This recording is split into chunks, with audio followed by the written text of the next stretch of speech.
শীতের সকালে সবাই মিলে পিকনিক করতে গেলে কি ভালো লাগে, তাই না? আর সেটা যদি হয় চিড়িয়াখানার মতো জায়গায় তাহলে তো আর কথাই নেই। সকাল সকাল সপরিবারে বেরিয়ে পড়েছিলাম চিড়িয়াখানার উদ্দেশ্যে। রাস্তা কিন্তু অনেকটাই ফাঁকা ছিল যেহেতু সকালবেলায় গেছিলাম। আর আমরা এবারে যেটা নতুন দেখলাম সেটা হচ্ছে অনলাইনে টিকিট কেটে ঢোকা যাবে। অনেক বছর পরে গেছি তো এই জিনিসটা খুবই নতুন। যাই হোক, সকলের জন্য টিকিট হচ্ছে 50 টাকা এবং 5 বছর অবধি বয়সী বাচ্চাদের জন্য 20 টাকার টিকিট পাওয়া যাচ্ছে। ভেতরে ঢুকে কিন্তু আমরা প্রচুর জিনিস দেখেছি এবং অনেক দিন পরে এইসব জিনিস দেখে না মন খুব ভালো হয়ে যায়।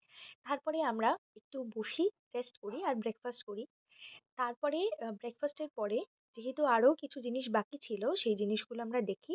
আর সিংহ ছিল, তারপরে এই স্নেক জোনটা, যেই জোনটায় পুরোটাই সাপের আরকি একটা ঘর ছিল, সেগুলো দেখি।